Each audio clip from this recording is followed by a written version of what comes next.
How is this scandal likely to play for a newly reelected president who just has weeks to steer the country away from the so-called fiscal cliff?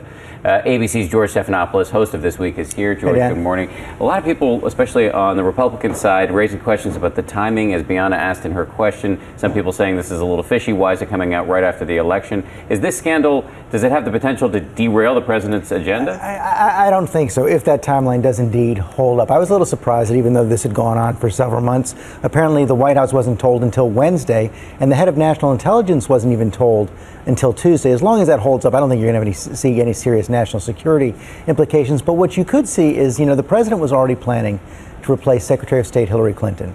The Secretary of Defense, Leon Panetta, was also planning on leaving. Now with a vacancy also at the CIA, which, remember, is running our war right now against the top al-Qaeda officials. That could lead to some disruption, especially because there's also that investigation of what happened at Benghazi going on. And I want to ask you about that because Petraeus was set to testify in the CIA's involvement in Benghazi this week. Now he's not expected to. His replacement is, but that's not...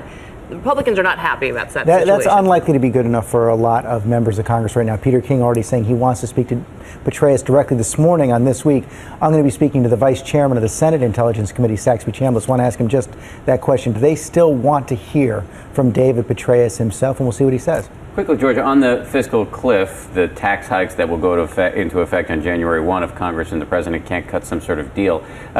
The president is saying, I want to raise taxes on rich people. The Republicans have come out and said, no go. Do you see any pathway to a deal here? There's going to have to be a pathway to a deal because, as you point out, you're going to have a big hit on January 1st, at least $500 billion of spending cuts and tax increases. But right now, both sides are dug in. There does seem to be some middle ground. Is there a way to get new revenues out of the wealthy without raising their rates? That's going to be the question that they're going to be focusing in on these next several weeks. George, thank you. As always, George has a must-watch show this morning. Senators Patty Murray and Saxby Chambliss, as he mentioned, along with his Powerhouse Roundtable. That's all coming up on This Week.